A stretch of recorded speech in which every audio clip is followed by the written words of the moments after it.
Não falei que não ia mais registrar vídeo, mas lendo o laudo dessa aposentadoria novamente, eu quero deixar algumas coisas registradas, porque eu acredito que a legalidade, a moralidade de um órgão de persecução penal, que é o órgão que a gente trabalha, ele deve ser pautado na verdade dos fatos e não em meras ilações ou em suposições, porque né, são vidas.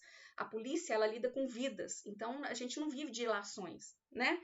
Então, eu quero ler algumas partes do laudo, eu não vou mexer nele todo, porque eu tenho um processo no cível em relação a esse meu adoecimento e eu não quero prejudicar o processo. Mas eu coloco toda a minha documentação médica do meu adoecimento e lá na página 5, essa perícia ela foi realizada por 3 médicos peritos, Lucas, Pedro e Alice, mas quem me entrevista é unicamente a Alice. E em determinado momento ela me pergunta dos remédios, eu falo que eu tomo Stavigile, mas que não está em uso contínuo. Que eu uso o Stavigile quando eu tenho que fazer alguma atividade mental, escrever alguma coisa, porque a minha capacidade mental está reduzida, então quando eu tenho que escrever alguma coisa, eu uso o Stavigile. Ela simplesmente colocou a frase, minha atividade, entre aspas, minha atividade mental está reduzida, não é uso contínuo, né? Explica o que eu disse, uma frase dessa, você colocar uma frase isolada, explica o que eu disse, ou essa frase está querendo me conduzir a alguma coisa, né? Aí lá na página 6, ela fala que eu apresento toda a documentação e que eu expresso ressentimento por afirmar que considera seu adoecimento relacionado ao trabalho. Eu não considero, não, eu tenho certeza. E no dia que eu puder colocar o vídeo para vocês verem as minhas expressões, vocês vão ver se eu expresso ressentimento ou se eu expresso qualquer outro tipo de emoção em relação ao meu adoecimento, né? Não é hora para eu mostrar isso. Outras coisas que eu não quero falar agora também, para não prejudicar o processo civil que eu tenho. Mas o mais importante que eu queria falar desse laudo, ele está na página 7. Na página 7, eles escrevem assim, que eles apresentam, né, parecer técnico realizado para a defesa do Estado em juízo, conforme solicitado pelo processo SEI 1080.01.0111533/2024.93. Hora nenhuma esse processo foi citado na minha perícia. Hora nenhuma. Eu nunca tive acesso a esse documento. E mais embaixo, na mesma página, ela escreve assim, para demonstrar perante a justiça o que está de fato acontecendo, são enumerados os seguintes elementos técnicos disponíveis e em conjunto. Aí ela coloca vários 6 que eu venho mostrando meu adoecimento desde 2023, que a atual gestão tomou o poder da Polícia Civil de Minas Gerais. Mas o que eu quero deixar registrado nessas 2 frases que eles colocam aqui é que exatamente essas 2 frases, ela mostra o que eu venho alegando o tempo inteiro, que eu estou vivendo um estado de exceção dentro de Minas Gerais, que eu estou vivendo uma violação de direitos humanos. Eu sou periciada por 3 médicos que usam documentos que eu nunca tive acesso e usam do meu corpo como instrumento de prova sem me apresentar nenhum processo judicial ao qual eles estão autorizados a fazer isso. Se isso não é uma violação de direitos humanos em relação ao meu corpo, mais uma violação, porque eu fui para uma perícia para atestar se eu estava apta ou não para voltar a trabalhar, porque eu estou afastada, desde dezembro de 2024 que eu estou afastada, apresentando atestado, e essa perícia ela já estava marcada, ela era uma perícia agendada desde junho, ou julho, salvo engano, para eu voltar exatamente na data de 21 de outubro para ser periciada novamente. Então, eles usam meu corpo como instrumento de prova, sem me dar acesso a nenhum papel de que o juiz estava mandando usar meu corpo como instrumento de prova, sem me dar acesso a esse SEI que eu sequer sei do que se trata. É o que eu estou dizendo. A atual gestão, eles produzem documento ao bel prazer deles, para provar o contrário do que eu estou dizendo, e é óbvio, eles têm a estrutura do Estado na mão deles, é óbvio que eles vão produzir documento contrário ao que eu digo e não me dão acesso. A gravidade maior está aí, porque a gente trabalha num órgão de persecução penal que garante, aliás, não é só a Polícia Civil que garante, não. Nós estamos dentro de um Estado democrático que dá direito à ampla defesa, ao contraditório. Eles produzem documentos sem considerar todos os médicos que me atendem, não me dão acesso para eu, pelo menos, contestar o que eles estão escrevendo e consideram isso como instrumento de prova para me aposentar. Se isso não é uma violação de direitos humanos, eu não sei mais o que é. Eu devo realmente estar muito doida, igual eles dizem, né? Eu acho que, assim, o que me atrapalha é o quanto eu conheço de legalidade, o quanto eu sei o que é abuso, o quanto eu sei o que é violação de direitos humanos, o quanto eu sei o que é o meu corpo, as minhas regras, né? A gente aprende que o nosso corpo não é instrumento do outro. Para um perito, para um médico dizer algo em relação ao meu corpo para constar para um juiz, ele tem que ter me mostrado. Olha aqui, ó, o juiz pediu para a gente avaliar o que você está pedindo aí, ó, o que está acontecendo aí no seu corpo. Eles não me apresentaram nada, eles me instrumentalizaram e me aposentaram. Eles iam me aposentar de qualquer jeito, porque esse já era o plano dessa chefia quando chegou ao poder. Essa gestão chegou ao poder em abril, em maio de 2023, em maio eles me afastaram. Tanto é que muito dos 6 que eles usam aqui, que eu estou falando, olha, eu não posso ser movimentada, olha, vocês estão me adoecendo, olha, está acontecendo isso comigo, é porque quando essa gestão chegou no poder, ela começou a me movimentar novamente como fazia lá no DHPP. Aí eu falei, olha, isso não pode, eu tenho uma resolução que me protege, eu sou uma assediada sexual que diz que não pode ser movimentada sem a minha anuência, vocês estão me adoecendo.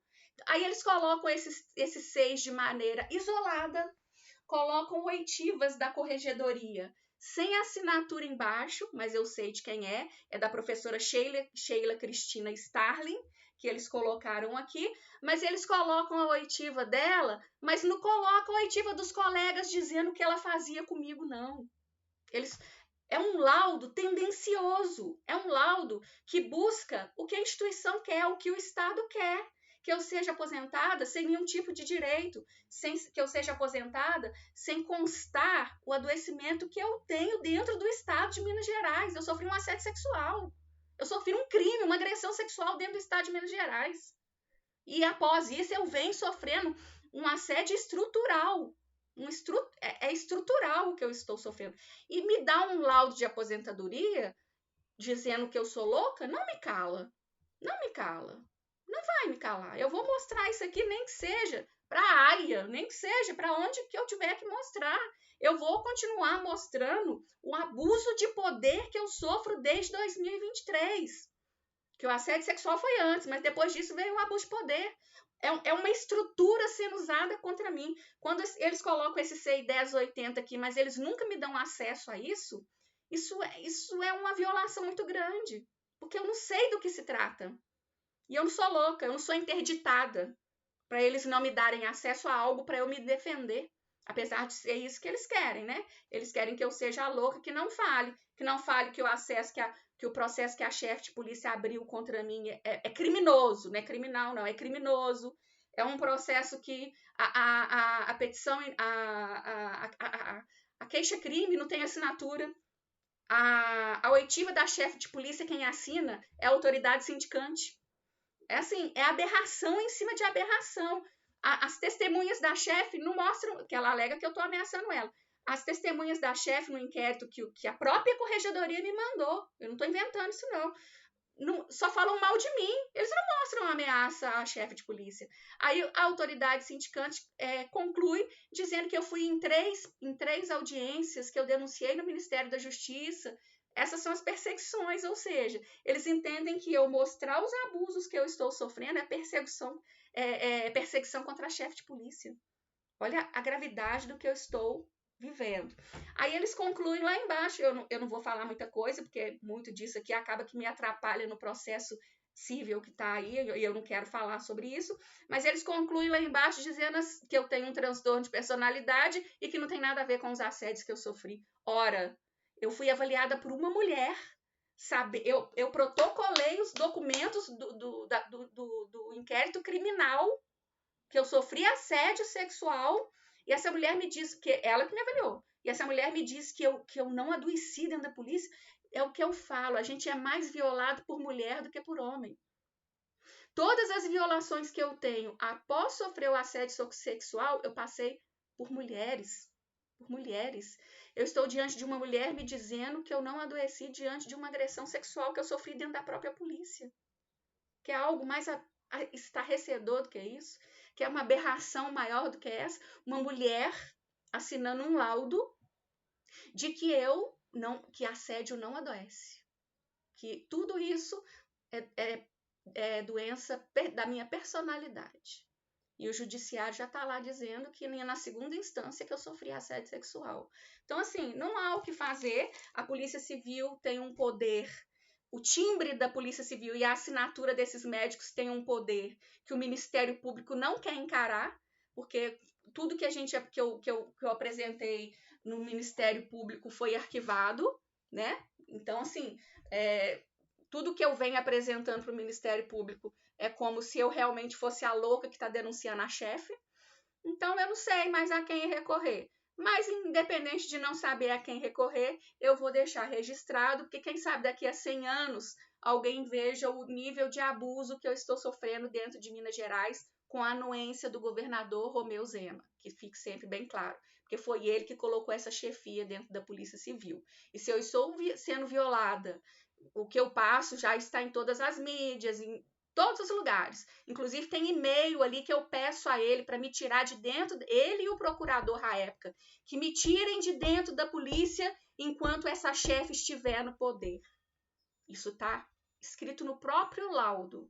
Ou seja, eu avisei o tempo inteiro o que estava me acontecendo e eu venho sendo negligenciada dentro do estado de Minas Gerais para que o estado não demonstre que policial é assediado dentro da polícia e adoece dentro da polícia. É muito cômodo para o Estado produzir documentação e não me dar acesso.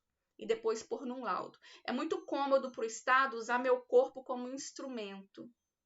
E sem me dar acesso ao processo que o juiz mandou eles atestarem isso.